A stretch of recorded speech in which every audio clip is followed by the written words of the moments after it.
රටේ දේශපාලනේ දැන් අලුත් නාට්‍යයක් දැන් රඟ දක්වන්න පටන් අරගෙන තියෙනවා. දැන් අලුත් නාට්‍යයක් දැන් මේ දවස්වල ඔය තිරගත කරලා තියෙන දැන් එක ජවනිකා යනවා. දැන් අපිත් බලාගෙන හිටියා මේ පහුගිය දවස්වල ඒ ගියපු ජවනිකා කීපයක් බලාගෙන හිටියා. දැන් මේ ආණ්ඩුව පිළිබඳව ජනතාව තුළ තියෙන අප්‍රසාදේ ජනතාවට දැන් ආණ්ඩුව කියලා කියනකොට අර මේ ණයට අඳුකොළ වගේ කතා කරන්න කැමති නැහැ. මිනිස්සු ඉතාමත් අසභ්‍ය වචනෙන් කතා කරන්න අපි දකිනවා. විශේෂයෙන්ම අපේ රටේ ජනතාව ඉතාමත් අන්ත අසරණ භාවයට මේ රජය පත් කරලා තියෙන්නේ. කියාගෙන ආවේ සෞභාග්‍ය දැක්ම.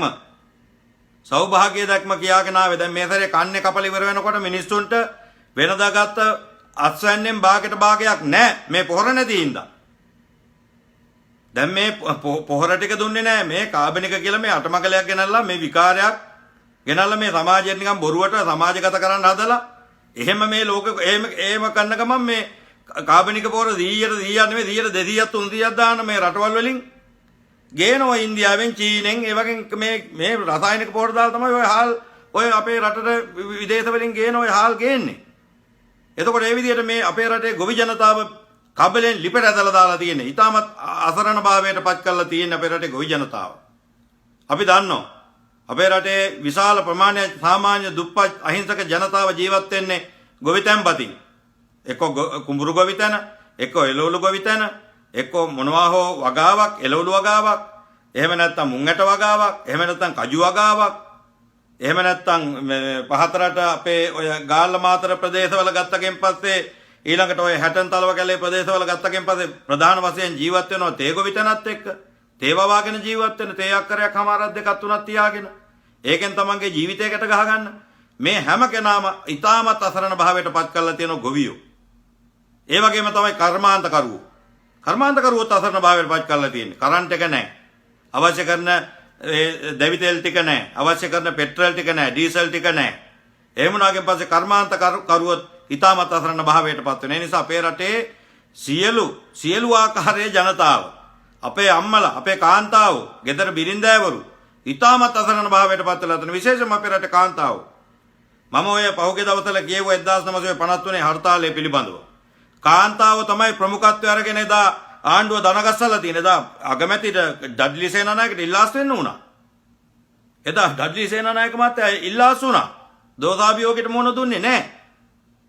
ඒ තමන් එදා හාල් සේරුව තිබුණේ රුපියල් 725ට. 725ට තිබිච්ච හාල් සේරුව එක සැරේටම මේ අතෝ ඡන්දෙට ඉස්සෙල්ලා කිව්වේ කොහමද? ඡන්දෙට ඉස්සෙල්ලා කිව්වේ හාල් සේරුව අර මේ ඉරහඳ තියෙන තාක් හිරු සඳු තියෙන තොරු කියලා ඔහම කියලා තමයි කිව්වේ මේ හාල් සේරුව 725යි කියලා. ඉරහඳ තියෙන තාක් හාල් සේරුව 25යි කියපු කට්ටිය ඡන්දෙන් පස්සේ 1952 වෙනකොට හාල් සේරුව 770 කරා. සීනි පිටි ඊළඟට බස් ගාස්තු දුම්රිය ගාස්තු මේවා විශාල වශයෙන් ජනතාවට දැනෙන ප්‍රමාණයට නැග්ගුවා. මේ ඒ වෙලාවේ අපේ රටේ සමාජයක්ම අවදි වෙලා මේ ආණ්ඩුව ජනතාවට එරෙහිව කටයුතු කරනවා කියලා ජනතාව ආණ්ඩුවට එරෙහිව පාරට ආවා. ආණ්ඩුව දන ගැස්සුවා. අගමැතිට අයින් වෙන්න සිද්ධ වුණා. ඉල්ලාස් වෙන්න සිද්ධ වුණා. එහෙම තැනකට පත් කරන්න අපේ රටේ ජනතාවට බලයේ හයිය තිබුණා. එදා 1953. ඒ කියන්නේ 1948 අපේ රට නිදහස ලැබලා අවුරුදු 5ක් යනකොට තමයි ඒ සමාජ නැගිටීම එන්නේ. ඒ නිසා දැන් මේ අපිට දකින්න තියෙන එක මේ. දැන් ගෑස් පෝලිං වල මේ මිනිස්සු මේ රූපවාහිනියට ඉතාමත් අසභ්‍ය වචනෙන් බැනවදිනවා මේ ආණ්ඩුවට. ඉතින් ඒ නිසා දැන් ජනතාව අවබෝධයට එන්න ඕන. අපේ රටේ ජනතාව දැන් අවබෝධ කරගන්න ඕන අපේ රටේ දේශපාලන ඉතිහාසයේ පුරාවටම අපේ රටේ ජනතාව කාලෙන් කාලට එක වෙස්මවාගෙන ඇවිල්ලා රවට්ටනවා. රැවට්ටුවා. 1994 විහාර මහදේවී කියලා තමයි ආවේ කවුද? චන්ද්‍රිකා නෝනා. ආවේ 1988 අපරාධ කරපු අපරාධකාරයන්ට දඬුවම් කරනවා කියලා අර සූර්යකාන්තේ දරුවන්ගේ මරලා දරුවෝ 32ක් මරලා ඉවරලා වල දාපුවේ මිනි වල ගොඩ දාලා ඒ යට කටු විකුණලා තමයි චන්ද්‍රිකා නෝනා 1994 බලයට ආවේ. දඬුවම් දීපු අපරාධකාරයෙක් නෑ, අල්ලපු හොරෙක් නෑ. ඒ වගේම තමයි ඒ 94 17 අවුරුදු සාපේ කියලා. ඉතින් ඒ නිසා අපේ රටේ මිනිස්සු මේ විදිහට ගත්තකින් පස්සේ කාලෙන් කාලට නොඑක් දේවල් වලට රැවටෙනවා. මහින්ද මහත්තයා යනකොටත් එහෙම. දැන් මේ ගෝඨාභය මහත්තයා යනකොට මුළු සමාජයක්ම හිතුවා ලක්ෂ 69ක් ඡන්දෙ දුන්නනේ අපේ රටේ ජනතාව. ඒ නිසා ඒ ජනතාවට මම කියන්නේ අපේ රටේ ඒ 69 ලක්ෂයක් ඒ ඡන්දෙ දීපු ජනතාව ඒ වෙලාවේ හොඳ අර්ථයෙන් දුන්නේ. ඒ ජනතාවට තේරෙන ප්‍රමාණය දේශපාලනේ තේරෙන ප්‍රමාණයනේ අත හැම කෙනෙම තීරණ ගන්නෙ. ඒ නිසා අපේ රටේ ජනතාවට තේරෙච්ච විදිය තමයි ඒ වෙලාවේ ඒ තීරණය ගත්තේ. මොකද ඒකට අවශ්‍ය කරන පස හැදුවා. මිනිසුන්ගේ මනසේ තැනට හැදුවා. ඒ නිසා මේ මිනිසුන්ට බනින්න එපා. ඒ මිනිසුන් නොමග යවුවා. 69 ලක්ෂයක් ජනතාව රැවට්ටුවා. දැන් මේ මිනිස්සුම කියනවනේ. ඡන්දේ දී මිනිස්සු කියනවා පෝලිං වල ඉඳගෙන අපිත් ඡන්දේ දුන්නා ආයි නම් දෙන්නේ නැහැ එන්න එපා මෙහෙම කියලා නොඑක් විදිහට සාප කරනවා. ඉතින් ඒ නිසා දැන් අපේ රටේ සියලු ජනතාව දැන් අවබෝධ කරගන්න ඕන ඉතිහාසයක් පුරාවට කරපු මේ වැරද්ද නොකර ඉන්න. මේ වැරද්ද නොකර ඉන්න මේ මිනිස්සුන්ට මේ മന്ത്രിවරු එමෙතිවරු කියලා කියන්නේ අපි හා සමාන පුද්ගලයෝ. එයාලට මේ ලොකු වටිනාකම් නැහැ අපේ සාමාන්‍ය සමාජය දැනගන්න ඕන එක. මේ වඳින්න පුදන්න ඕනේ නැහැ ඇත්තන්ට. මේ මැතිතුමා ගරු අතිගරු මේවා අයින් කරන්න ඕන මිනිස්සුන්ගේ. මේ ලෝකේ එහෙම නැහැ මේ නායකයන්ට. ප්‍රෙසිඩන්ට් නම් ප්‍රෙසිඩන්ට් මිස්ටර් ප්‍රෙසිඩන්ට් ඔබාමා. එහෙම නැත්නම් ඒ අදාළ තනතුර කියලා මහත්යයි කියලා කියන්නේ. මේ අති උතුම් මේවා මේ අපේ සමාජය නොමග යවන්න දේශපාලනේ හදාගත්ත දේශපාලනේ ඒ ඇත්තන්ට උඩින් ඉන්න සාමාන්‍ය සමාජයේ නිකන් අර ඉස්සර රජ්ජුරුවෝයි මේ සාමාන්‍ය මිනිස්සුයි වගේ නිකන් ඒ පරතරය පෙන්වන්න තමයි මේවා තියෙන්නේ. ඒවට තමයි වාහන දාගෙන හමුදාව දාගෙන යන්නේ. අපි දන්නව නවසීලන්තේ, ඔය ඕස්ට්‍රේලියාව, මේ කැනඩාවේ.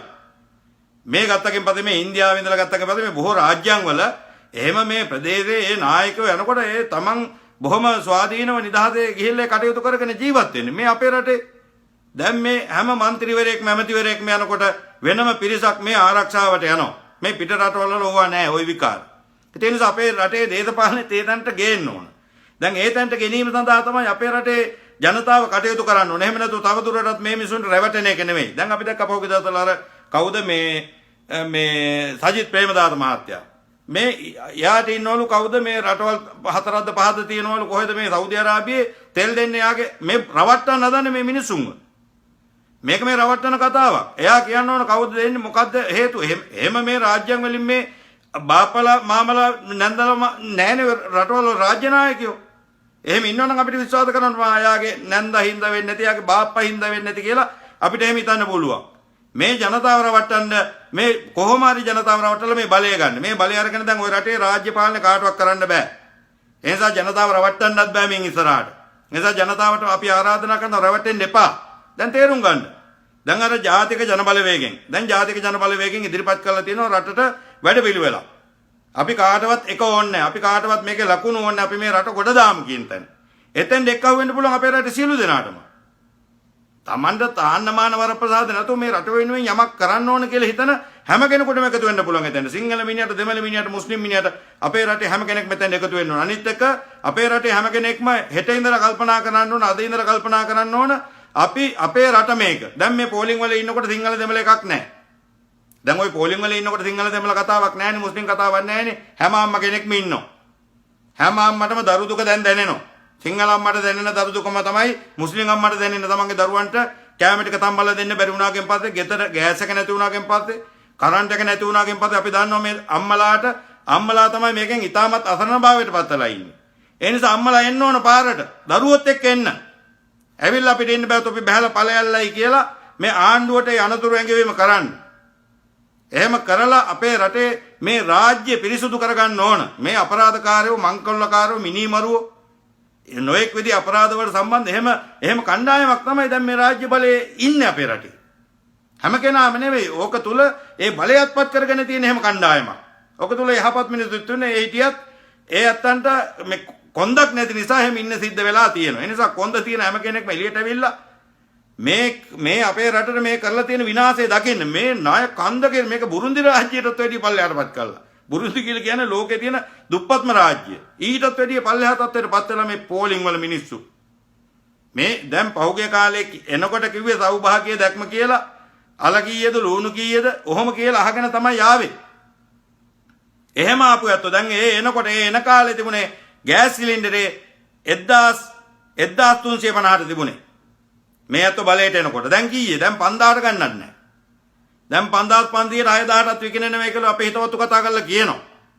ඉතින් ඒ නිසා දැන් මේ අපේ දැන් බලන්න මොනතරම් ඊළඟට ඩොලර් එක දැන් 200ට 202ට ඔය වගේ ගානටනේ තිබුණේ පහුගිය දවස්වල. එක සැරේටම මේක 160 වුණා, ඊට පස්සේ 75 වුණා. දැන් 95 වෙලා තියෙනවා. දැන් මේකට අනිත් දැනනකොට මේක 300 වෙනවා, 350 වෙනවා. මේ තව යන උඩට. යන්න අපේ රට තවත් ආර්ථික වශයෙන් අගාධයට, අපහසුතාවයට, පීඩාවටපත් වෙනවා. ඔය ආර්ථික විද්‍යාව ගැන යම් මේ සාමාන්‍ය පෙළ සමාජ අධ්‍යයනයට ඉගෙන ගත්ත දරුවෝ දන්නවා. මේ මුදල් අච්චු ගැහුවගෙන් පස්සේ රටේ ආර්ථිකයට වෙන්නේ මොකද්ද? ඒක ඔය සමාජ අධ්‍යයනයට ඉගෙන ගත්ත ඕන දරුවෙක් දන්න එකක්. ඉතින් ඒ නිසා මේ සමාජ අධ්‍යයනවත් ඉගෙන ගත්තේ නැති මිනිස්සු මේ නායකයෝ වෙලා ආර්ථිකය පිළිබඳව, ආර්ථික විද්‍යාව පිළිබඳව, රටක ආර්ථිකයක් කොහොමද හසුරුවන්නේ පිළිබඳව ඉන්න රටේ ඉන්න විශේෂඥම කණ්ඩායමට ඕන එක බාර දෙන්න අපේ රටේ ආර්ථිකය මෙහෙවන්න. එතකොට තමයි යාලා හැම කර්මාන්තයම කොහොමද මේ කියන්නේ ගුවන් කියන්නේ අපේ ගුවන් කොහොමද යොදාගන්නේ, අපේ මුහුද කොහොමද යොදාගන්නේ, අපේ රටේ භූමිය කොහොමද යොදාගන්නේ, මේ ආදී විදිහට ඒවා තීරණය කිරීම සඳහා වාසි වෙච්ච විශේෂඥ කණ්ඩායම් වලට දෙන්න ඕනේ. එහෙම නැත්නම් මේ ඉස්කෝලේ ගියපු නැතුව නිකම් මේ හමුදාවේ ඉඳලා ඒකටත් බය, මරණයට බය පැනලා ගිහිල්ලා ඉඳලා මේ ඇවිල්ලා මේ අයියා ජනාධිපති වුණාගෙන් පස්සේ ආරාධනා කරාගෙන් පස්සේ ඇවිල්ලා මේ එහෙම මේ කටයුතු කළා එහෙම වීරයෝ වෙන්න බෑ මිනිසුන්ට. ඒ නිසා මේ පඹේක් වගේ හිටපු මනුස්සයෙක් වීරයෙක් කරලා ගෙනල්ලා දැන් එයා පඹේක් කියලා සමාජයට පේන්න අරන් තියෙනවා. හැම කෙනාම උසුළු විදුළු කරනවා. ඉතින් ඒ නිසා මෙවැනි මිනිස්සු ආයෙ ගේන්න එපා. පුජ්‍යලෝ ගේන්න එපා. වැඩ පිළිවෙලක් ගේන්න රටට. ඒ ගේන වැඩ පිළිවෙල රටේ ජනතාව, සියලු ජනතාවගේ, සිංහල අම්මගේ, දෙමළ අම්මගේ, මුස්ලිම් අම්මගේ වේදනාව වගේම අපේ රටේ ජීවත් වෙන සියලුම ආගමික, සියලු සංස්කෘතින් වලට අයත් අපේ රටේ උපන් අපේ මිනිසුන්ගේ අපේ රට ඕක. ওই රට අපේ රට. ඒක අපේ දරුවන්ට යහපත් රටක් විදිහට ඉතිරි කරලා දෙන්න ඕන. ඒ දීම සඳහා මේ උච්චර කාලය මේ පවත්වාගෙන ආපු මේ ගතානුගතික දේශපාලනය නවත්තන්න ඕන. ඔය කොළ මැරුණත් කොළ, මොකද්ද කැපුවත් කොළ, මේ කැපුවත් නිල්, කැපුවත් රතු කියන මේවා අයින් කරන්න. මේවා පැත්තකින් තියන්න. රටේ සියලු ජනතාවම ඔය ජාතික ජන බලවේගයත් එක්ක එකතු වෙන්න. එතන පොදු මධ්‍යස්ථානයක්. එතන කාටවත් හොරකම් කරන්න බෑ. හොරකම් කරන්න අයට එන්නත් බෑ එතෙන්ට. හොරකම් කරන්න අයට එතෙන්ට එන්නත් බෑ. එන කෙනෙකුට හොරකම් කරන්නත් බෑ.